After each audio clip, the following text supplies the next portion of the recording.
person. There's still a poor person inside me.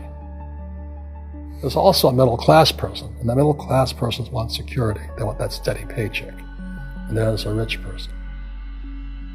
And they're all inside of us, except that it's not taught. You're taught to go to school, get a job, and get a paycheck. You're not taught to how to get rich. If you read Rich Dad, Poor Dad, my rich dad refused to pay me. He said the paycheck was one of the most damaging things you could take in your life. He says the moment you take a paycheck, you're an employee, and that's the mindset. So my rich dad never paid me. It drove my poor dad, government employee, nuts. You gotta pay people, you gotta pay people. And Rich Dad was not saying that the paycheck was bad. He says you didn't want to be a slave to money. So as an entrepreneur, if Rich Dad folded, I just started another company. I don't need a paycheck. I don't need anybody to take care of me. If my government doesn't like me, I move to another country because they need entrepreneurs there. So the entrepreneur is not so much the business. The entrepreneur is really the mindset and the skill sets and the different set of rules. You see, I don't operate, small business does not operate in the same rules as big business. Entrepreneur is a mindset first, a skill set, and rules. And depending upon whether you're an employee or a small business, the rules are different.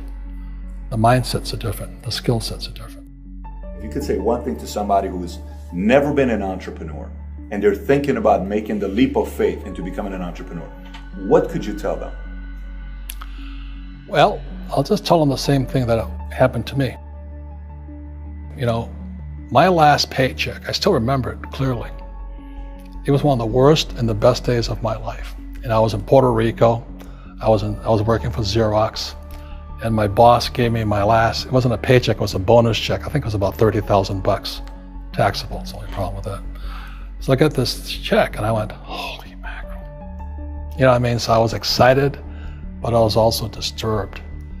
And so this other guy comes up to me, his name was John, and John says to me, he says, you're gonna be back. I said, why? He says, because you're gonna fail. I looked at him and said, look, few expletive words, because that's what he did. He left Xerox, failed, and he came back. And I said, look, you failed and you came back, but I'm gonna fail and I'm never coming back. And that's the attitude. Do you know what I mean? If you say, well, if I fail, I'll go back to mommy and daddy, then that's what you'll do. So if you fail, that's when I became an entrepreneur, because I had no money. I had no money for years. I didn't have a paycheck. But that's what my rich dad encouraged me to do. He says, when you don't have this paycheck, you get hungrier, smarter, and it's a test of your character. Will you become a crook? Will you become dishonest? Will you cheat and steal? Or will you become a better human being? So really, that's the benefit of becoming an entrepreneur, is you really find out who you are when you don't have anything. So you always have to look at the big picture. Too many people look at, well, what's going to happen to me? When you look at the big picture, you're also going to know that when something bad happens, something good's going to happen. But you got to prepare for whatever is coming. If you think next 20 years will be like the last 20 years, you're going to get creamed. When you and I go to the supermarket and we buy a carton of milk, we always check for the expiration date. But most people do not check for the expiration date on their brains. Instead of get out of debt, I get into debt. I just refinanced $300 million in debt. I went from 5% to 2.5% interest. I made a fortune. Every month, more money comes in because my cost of money has gone down. So while some financial experts are saying get out of debt, I'm saying learn how to use debt. So when I came back from in Vietnam in January of '73, the first thing my rich dad said to me was go to school to learn how to invest in real estate. It wasn't real estate, it was how to use debt and taxes. Debt and taxes make the rich richer. Debt and taxes make the poor, the middle class, poor. So all the rich guys who are doctors and lawyers or, those guys, they're getting creamed and they don't know why. Doctors are getting creamed. Oh yeah, they're making more money, but the take home is less. Sure. My doctor just yelled at me. He was happy. He says, oh, guess what? I finally made $1 million. And I said, yeah, this was just 3 weeks ago.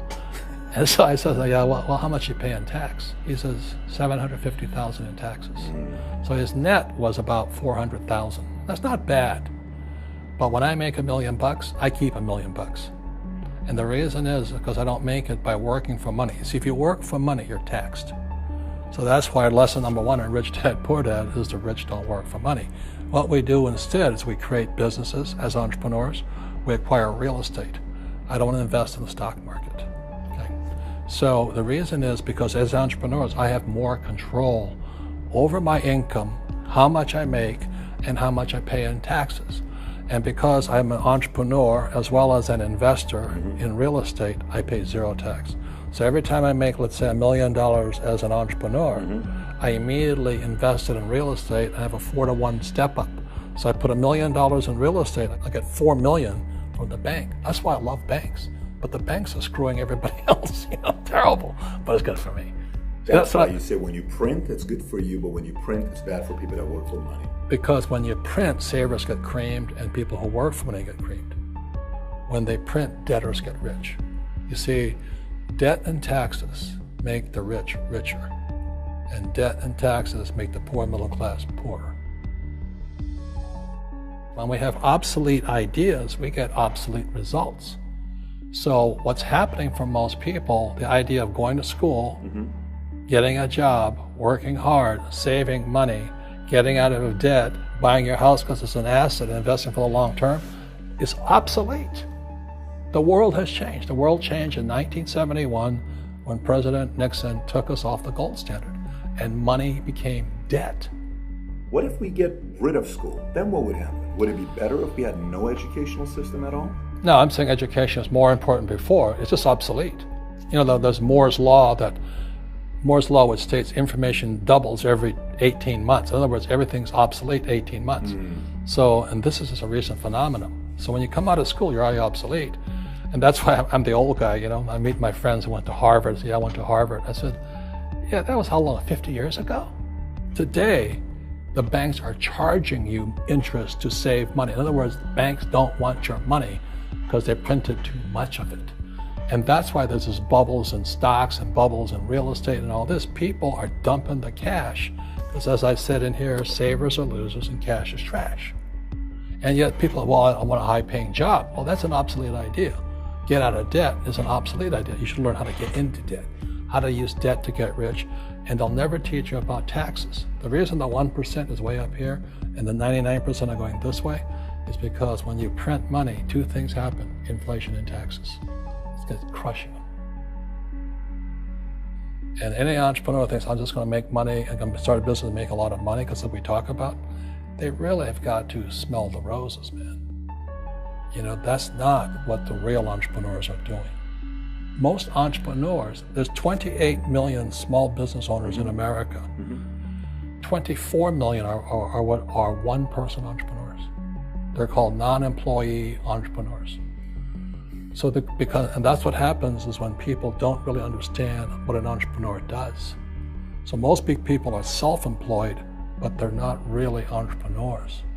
The self-employed pay the highest taxes of all, and nobody tells them that. Yeah, it's also called the entrepreneurial spirit, but what we were actually talking about was there's no such thing as a bad economy. There's external, you and I, we all have an external economy. But we also have an internal economy, and the willpower is to change our internal economy. So for me, I can see the good and I can see the bad. I don't really give a damn because I'm going to be rich anyway. But a poor person with a poor personal economy, all they're going to see is a bad economy because they don't know how to make money in any economy. And a middle class person, they have a middle class economy. What they want is a nice house and a steady paycheck and the job and the car. And so when you take their job away, to them, that's disaster. Well, since an entrepreneur doesn't have a job anyway, it's no big deal. So all I'm saying to people, and it's what Bucky Fuller taught me, is always 2 sides, you know what I mean? Unity is plural, at minimum 2. So if you think the economy is bad, it's because your economy is bad. If you think that steady, employment is important, then you'll see an economy without jobs. Your economy versus the external economy. What you control versus what you can't control. I can control. Yeah, it's called Sure. it's called an internal focus versus an external focus. So the real entrepreneur has an internal focus. That if they fall down, they say, "Oh, this is good, because I'm going to go up higher." You know, the average person will fall down and say, "Oh, I'm going to take some Prozac," or somebody has a mistake. So, "Oh, the mistakes don't matter." Well, mistakes matter. It means you didn't know something. But a real entrepreneur, whether they fall down, they always can go up. They can stand back up and go higher. And no matter what happens to them, they get stronger and better and smarter and happier. But a person with a weak internal mindset is that they're so afraid of what happens, it generally happens. Like, you know, people who are afraid of losing their jobs, they generally lose their jobs. You know what I mean? Yeah. So So everything comes through you. Yeah, so the entrepreneur first job is to control inside here, not outside there. The moment you take that paycheck, you're an employee. You've got to be stronger than that. It's about inside control.